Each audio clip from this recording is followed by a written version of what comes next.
Hi, Double D! Maraming salamat sa lahat ng tulong at suporta niyo sa amin ni Yorme at ng Yorme Shows. Dito lang kami palagi sa gilid. Thank you po.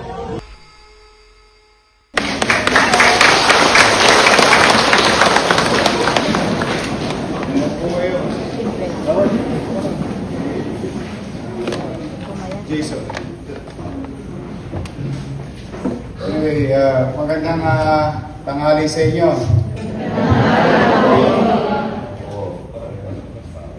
Dito si City Administrator, Juan de Guindos, si Secretary de Mayor, Ledlet Sartal.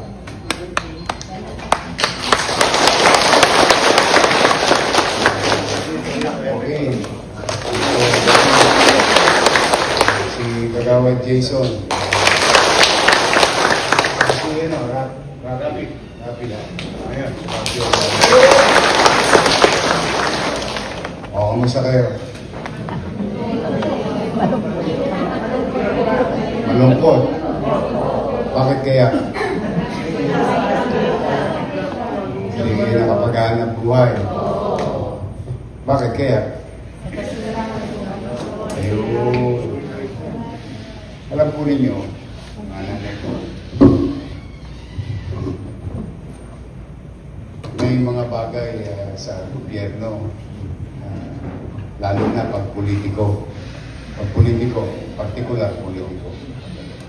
Ang madalas na gawin ng politiko, maging popular.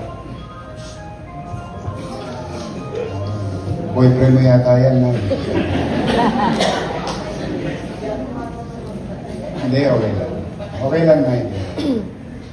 Ang madalas na ginagawa ng politiko, magpapogi, maging popular. Ibig sabihin, minsan, kahit mali na yung tao, dahil ayaw maging magdisiplina ng politiko, pababayaan. Siyempre naman, yung tao naman kinikilig. Mabait. Nawala na sa lugar yung bait. Lalo na kayo matatanda. Mas alam nyo sa akin ito. Mas based sa experience. Yan ang madalas na ugali na. Dahil sa ugaling ganyan, napapariwara ang pamayanan. Napapariwara ang pangkalahatan. Kasi siyempre, nawawala na ng kusang disiplina, pagsasaayos, pagiging responsable. Kasi yung politiko gusto, popular lang siya. Kaya wala na siyang gagawin. Pag wala nang ginawa politiko, patay na ang boto-boto. Kasi lalo na mga mapapariwara yung mga anak at apo na pinaghahanap buhayan. Kasi komunidad na kinabibilangan nila ay magulo, marumi, walang gobyerno. Nalulungkot ako sa inyo. Hindi ko naman kayo maintindihan. Itong gobyernong ito na pinamumunuan ko, unang-unang umuunawa sa inyo. Sa totoo lang, kung tatanungin nyo ang pangkalahatan, ayaw kayo sa kalsada ng tao. Dahil nadidistoryo sila. Kung sa pangkalahatan lang, siyempre sa inyo, pag tinanong nyo, hindi. Siyempre, hanap buhay. Tama lang naman na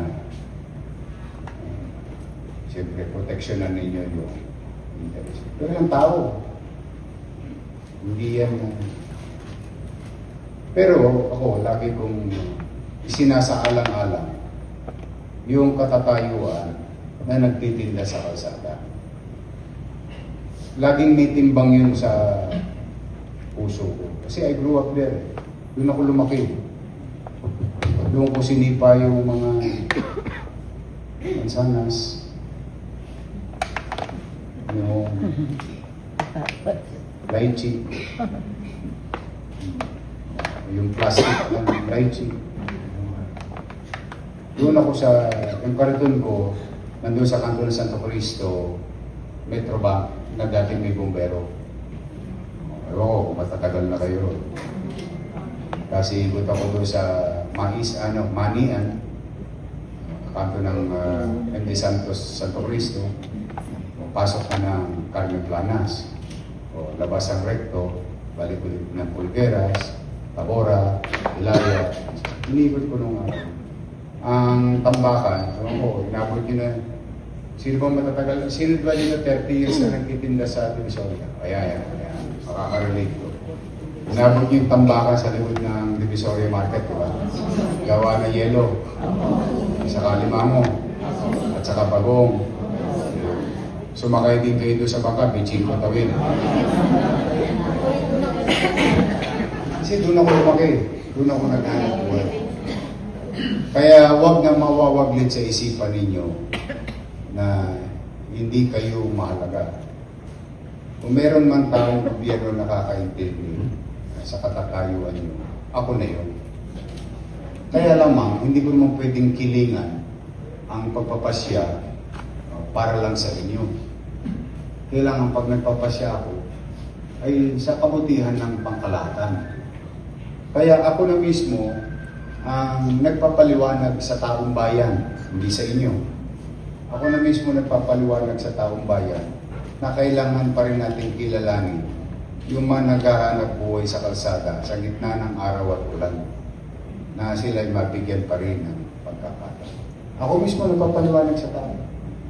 At salamat naman sa mga taga-Maynila. Kahit ayaw nila sa inyo dahil natidistorbo sila, inuunawa ako ng mga taga-Maynila na kayo'y papayagan at bigyan ng pribilehiyo na makapag-aral. Pinababa ko pa yung mga kung ano-ano man. Ang daming nawala. Hindi niya napasin. First time din nakakita ng mayor, pag sinabi niya bukas, tiklop lamesa, tiklop lamesa. Alam niyo bakit? Wala nang dumarating kay Eddie. Wala. Ako, susumpa ko ng sarili ko. Ni Singkong Galing. Alam niyo bakit?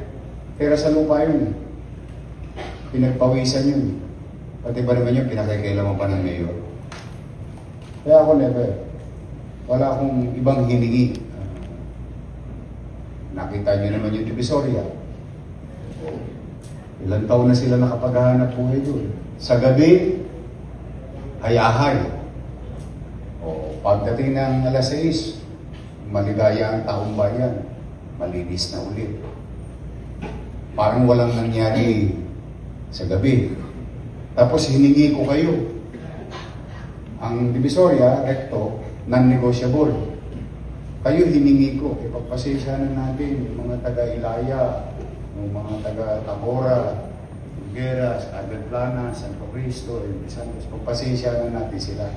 Unawain na lang natin. Basta doon, at least kahit pa paano, walang biyahe ng jeep. Kaya ang Walunan, non-negotiable. Kasi ninyo, ang Soler, non-negotiable. Kasi ninyo, Recto, non-negotiable. Alam niyo bakit? Kasi yung kapwa natin mahirap, sasakay ng jeep o nakakating trip sa Plaza Lorenzo dahil hindi na makapasok yung jeep sa Wanluna. Kasi papasok ng Wanluna yung kakada ng Recto, kakada ng Soler, balik ulit ng Binondo, papunta na ulit ng Baclaran. O yung Cubao, hanggang Asuncion yun. Cubao, Divisoria. Yung Blooming Tree, Divisoria.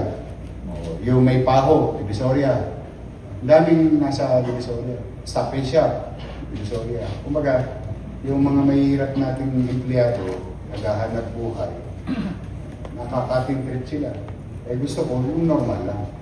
Pero pagkagabi, hayahay na ulit yung mga vendor. Alam niya yan. Tapos yung gitna, kailangan madaanan. Dahil aberya, yung aberya ang iniintindi ko. Namuhunan kayo. Dati, binabali nyo sa Mumbai. Ngayon, sa Chinese yun na binabali yun. Alam mo naman yun. Aberya mo, inutang mo, bigla na lang nasunog isang araw dahil hindi mailabas. Napariwara din. Ba't nyo naman ginawa sa akin noong January 1? Yung ganong grabing kapabayaan. Kahit na magtuturo kayo at wala kayong kasalanan, katabi niyo yung may kasalanan eh. Ito yung may nasa kanan mo. Ito yung may nasa kaliwa mo. Kayo rin naman yun. So anong punto ko? Ano ang punto ko? Gusto ko ba kayo mawala ng hanap buhay? Sa totoo, kahit balatan ninyo ako, talupan ninyo ako, malayo sa may panaginip, hindi ko gusto yun. Mapait sa akin yun eh. Yung tinitikis ko kayo. Tinitikis ko kayo. Kaya lamang, kailangan nyo rin akong unawain na may pananagutan ako sa buong Maynila. Hindi lamang sa inyo. Lagi niyong isa sa isip yun, isa sa puso yun, na binigyan na nga tayo ng pagkakataong makapaghanap buhay. Ang abogado pa natin, si Yorme, ipinagpapaliwanag tayo sa taong bayan na kailangan natin makapaghanap buhay. Wala pang hinihingi si Edith Pati sa ibabaw. Tapos akalain mo, hinihingi lang sa atin maging maayos at malinis. Ano talaga? Kaya wala nakakakontrol sa akin dito eh. Kasi wala nakapagdala sa akin ng cash.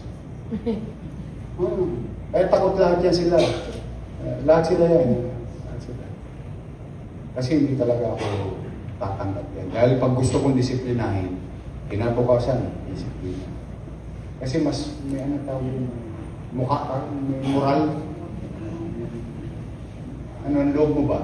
Magaan ang loob mo, matangos ang ilong mo, makapaglalakad ka sa gitna ng kalsada na mag-isa na alam mo, wala akong hinihingi sa iyo. Diba? Yung bukal ba sa kalooban mo?